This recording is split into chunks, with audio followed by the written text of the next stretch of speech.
we are here to discuss something that the New York Times just admitted yesterday on Sunday, because today is Monday here. And it's something that I think has a lot behind it because it's not new, but it's being pitched as if it's new. And so it leads you to wonder what the new developments in the story here actually are. And so what I'm talking about, of course, is the New York Times article that was just published yesterday talking about how the CIA is pulling the strings in Ukraine. So they released a very comprehensive, albeit belated article disclosing the integral role of U.S. intelligence in Ukraine. So the report reveals that the United States has not only established and financed high-tech command and control spy centers in Ukraine, but has been doing so for over a decade, spanning 3 different presidential administrations. And this goes far beyond spy centers. I mean, I've talked about this stuff before in the past.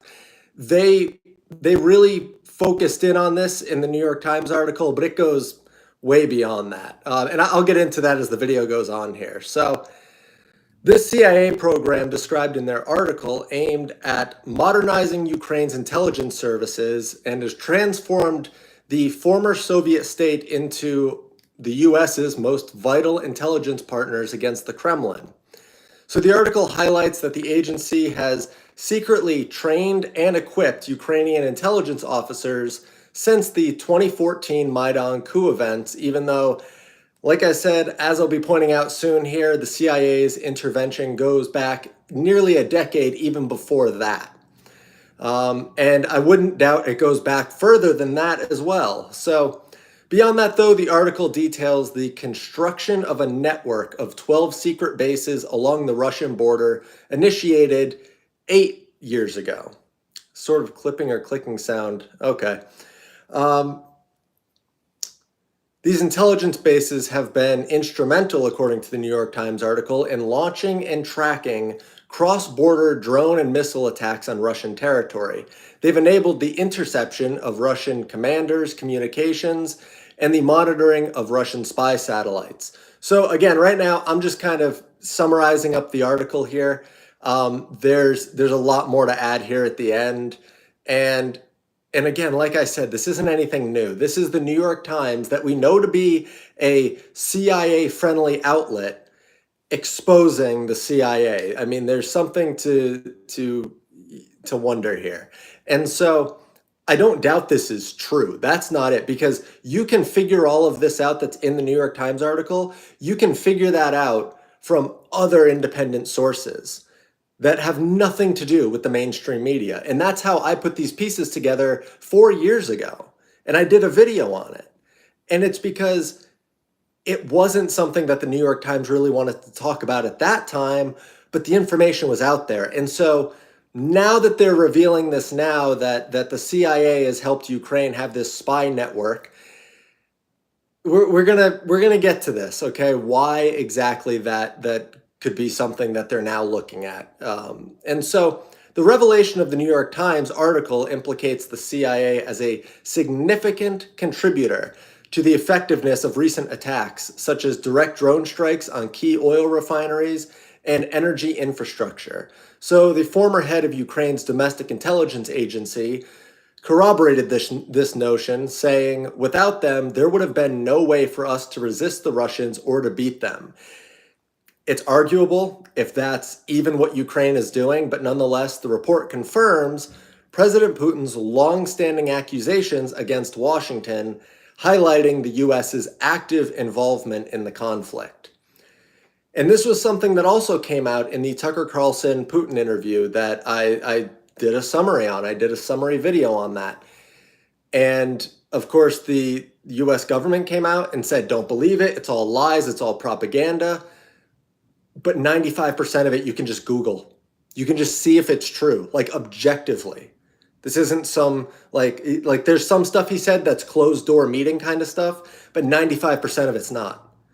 And so when we talk about this here, it's like, yeah, these longstanding accusations against Washington are well-founded. So the report provides a detailed account of one of the secret underground command centers established by the CIA near the Russian border. So, descending into this subterranean bunker, Ukrainian soldiers were engaged in tracking Russian spy satellites and intercepting conversations between Russian commanders.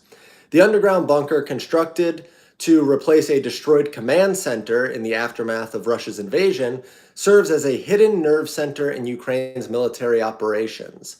A critical aspect of this secret base is that it is almost entirely financed and partially equipped by the CIA. Big surprise. So by 2016, the CIA had established a training program for elite Ukrainian operatives known as Unit 2245, which specialized in capturing Russian drones and communication equipment for reverse engineering and decryption by CIA technicians. This is not new. This is not new in this New York Times article. This is something that was known several years ago. One notable member of this unit was Kirilo Budanov, who currently serves as the general who is leading Ukraine's military intelligence. Additionally, the CIA aided in training a new generation of Ukrainian spies operating within Russia, across Europe, and in countries with significant Russian presence, such as Cuba. Ukraine's transformation into an intelligence gathering hub has been instrumental in gathering more Russian communications than the CIA station in Kiev could initially manage. So now this is spreading out across the globe. This is spreading out as being a full-fledged fight against Russia in several countries besides just Ukraine. And this is exactly par for the CIA. Like, this is not a surprise. Now, the US and allied intelligence network in Ukraine has been more extensive than previously thought, with Ukraine serving as a critical hub for intercepting Russian communications. And so the intelligence network might be, but the CIA's involvement in Ukraine is not necessarily more extensive than previously thought. In fact, this New York Times article doesn't really do the full extent justice. So the risk to these networks remains very high, as any termination of military funding from the US Congress may force the CIA to scale back its operations. Oh no, American tax dollars won't go to funding a war anymore. Maybe the CIA will have to go back to selling crack. Who knows? But the hawks sure won't like that one if we cut funding to the war. So the New York Times report confirms that Putin's concerns about Western intelligence agencies manipulating Kiev and fostering anti-Russian sentiment were not unfounded. Toward the end of 2021, a Russian spy chief informed Putin that the CIA, along with MI6, which is like the British intelligence agency, was controlling Ukraine and turning it into a base for operations against Moscow. So despite initial apprehensions and distrust, a small group of Ukrainian intelligence officials successfully engaged with the CIA and became indispensable to the United States. So I'm going to quote here from the article because this is a great little quote here from the spy chief of Ukraine who came into that position post-coup, so after the coup in 2014. So the New York Times has found that on the night of the Maidan coup in February 24th, 2014, so 10 years ago, almost exactly to the day, Ukraine's post-coup spy chief arrived at his new headquarters and made his first call to, and I quote, the CIA station chief and the local head of MI6. It was near midnight, but he summoned them to the building, asked for help in rebuilding the agency from the ground up, and proposed a three-way partnership. That's how it all started, end quote. So we get here a very real and tangible sense of what this integration with the CIA looked like. And this was at the time of the coup. This was at the time of the coup, on that night. And we do know that the CIA was active there before. And I'm going to talk about that here in a minute. But in the midst of all of the escalating violence that was going on in 2014, there was an unmarked US government plane carrying John Brennan, the then director of the CIA. and he arrived at the Kiev airport. So Brennan informed the post-coup spy chief that the CIA was interested in building a relationship, but only at a pace that the agency found suitable. So the CIA had some hangups with Ukraine. They weren't quite ready to just dive right in, but it didn't stop them. It didn't stop them. So New York Times article explained that hesitancy a little bit, but I'll spare you. So financial assistance and advanced technology provided by the CIA enabled Ukraine to establish eavesdropping operations far beyond their capabilities.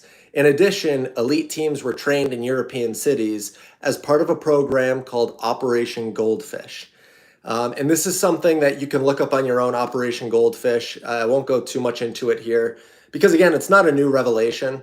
It's like we already knew that they were training operatives across Europe and across, well, Eastern Europe, Central Europe, Western Europe. They're training operatives all across Europe, and it's not anything new. So it was interesting that one of the most intriguing aspects of the New York Times report is the description of the CIA's program growth under the Trump administration. The report suggested that the true scope of the program may have been concealed from Trump, with Russian hawks in his administration quietly undertaking the dirty or swamp work. So the election of Trump in November 2016 put the Ukrainians and their CIA partners on edge. Trump, excuse me, Trump praised Putin and dismissed Russia's role in election interference, which has subsequently been found to be 100% a witch hunt to divert attention from the Democrats and their own dirty tricks. And it appears that the Trump administration had to skirt around Trump himself to continue their hawkish scheme to keep Ukraine and Russia embroiled in conflict. Now, there are some other things worth mentioning because this is pretty much where the New York Times article ends. There are some other things worth mentioning. One is the 1991 NATO promise broken 5 times to date, where they moved into the Balkan states, moved into Eastern Europe, and so on. And in 2008, NATO came to Ukraine, even though Ukraine was supposed to be a neutral state. Surprisingly, and I say that sarcastically, the latest joint statement from an online G7 summit, which was just from a few days ago, threatened any nation or business that deals friendly with Russia, discussing further sanctions and other means to harm the Russian economy, yet they were oddly quiet about the role that NATO plays in the initiation of conflict against Russia. So G7, if you don't know, it's like the big 7 countries. To rattle them off the top of my head, I mean, there's the US, the UK, Italy, Japan, and a few others. But basically, it's the Western world leaders. And so what they basically said in this G7 summit that was online, in this joint statement that they put out, they said that they're looking to increase sanction pressure on Russia to harm the Russian economy, and they're going to coerce, one way or another, these other nations that are not part of G7. They're going to coerce them into being not friendly with Russia, to hold up these sanctions and these other roadblocks that the Western world is trying to put in front of Russia. And so it's basically like there's no attempt at all here for peace. Like, none of this has to do with peace. But anyway, it's something I didn't have here in my notes, but I'm going to talk about it anyway because it's relevant. Is that there are nearly 20 countries this year that are going to be ditching the US dollar. And it's the group leading the charge is BRICS, which BRICS, yeah. You can look that up. It's Russia, India, China, South America, and there's a country with a B that I'm blanking on right now for some reason. And so you can look it up, but BRICS, there's all these countries that are going to be joining BRICS, and they're ditching the US dollar. And now you have the Chinese yuan increasing in value. Oil producers are accepting the yuan. And it's like, when you look at these sanction ideas, it's like, does it really seem like a good idea for the American people? I mean, not that they care about the American people when they're sending all these billions and billions of dollars to Ukraine, like 116 billion or something. It's not like they really care, but it's at least nice to be aware of where their intentions really lie. So anyway, U.S. dollars increasing in its irrelevancy, decreasing in its relevancy, and the U.S. is to blame. Like there's nowhere else to lay that blame but the United States, and not all of the United States, but our politicians. So anyway, let's take a step back, talk about the CIA's role in all of this with Ukraine. One of the key figures who's bankrolling Ukraine's forces is a man named Kolomoisky.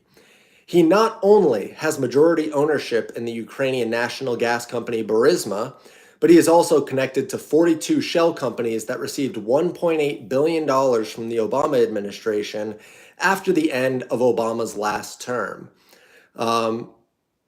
So interesting to note, John Kerry and Joe Biden lobbied for that money to be sent to fund this proxy war between NATO and Russia.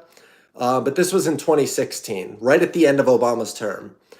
So let's go back a little further to 2010, when Yanukovych was elected that year. He said he had no plans to join NATO, but NATO had already infiltrated the Ukrainian armed forces by training senior officers at the NATO defense colleges in Italy and Germany. So this was something that the New York Times article hinted at, but they didn't go really in depth on it. But I did. So it's useful to know, like they going way back here, way more. So 2010. So now we are back 14 years from the 2014 or from, well, today. We're back 14 years from today. So they were training senior officers, NATO Defense College, Italy, and Germany. The new Ukrainian military academy was also full of NATO-backed professors. So then fast forward, early 2014, these paramilitary squads were unleashed in Maidan Square in Kiev. And this is when armed groups began attacking government buildings and snipers shot both police officers and civilians. But the same types of bullets were killing both police officers and civilians. So why would Yanukovych have his men killing both officers and civilians? It wouldn't make sense, meaning that the snipers must have come from the new coalition looking to stoke tensions. So where does the CIA come into this? Well, John Brennan, for one, former director of the CIA, but Brennan's point man in Ukraine was Eric Ciaramella. Ciaramella flew to Ukraine several times with none other than Joe Biden. So where did the money come from for these snipers who stoked tensions in Ukraine? Well, the funders. And I'm sure that Obama's $1.8 billion helped in that regard. And why did they do this? To install a puppet president and a puppet prime minister in Ukraine, allowing NATO to have a foothold in the country.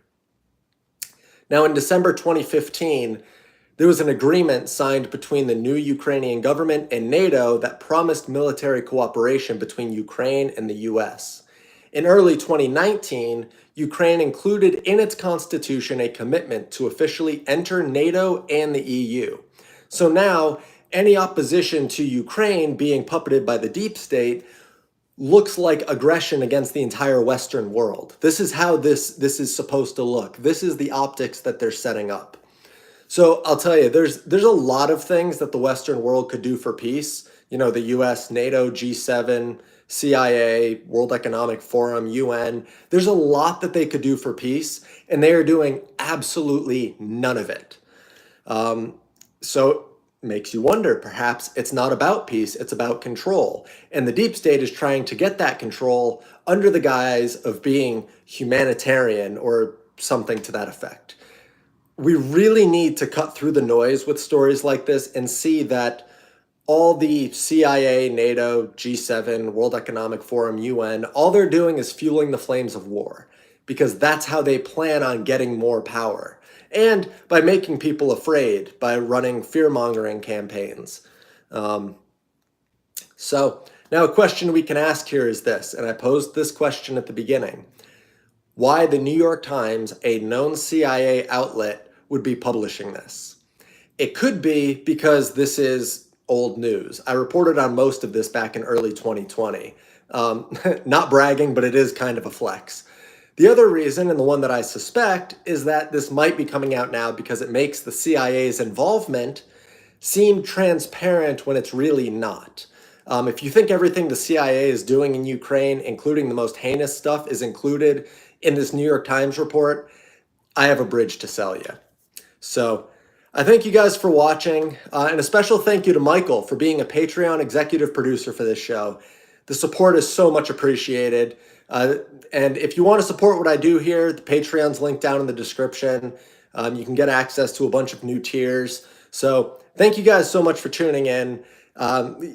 Keep your ear to the ground with this stuff, because it's not too often that you see an article like this come out from the New York Times, but when it does, you can't read it at face value.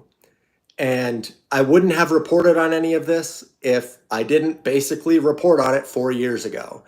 But then the question arises, of course, of why this is being published, because it's not simply that they have a story that's going to get clicks. They have a narrative to push, and there is a why embedded with their agenda. And so that's what you have to question with anything from New York Times, any major outlet. So thank you guys again for tuning in. I so appreciate it, and I'll see you in the next one. God bless.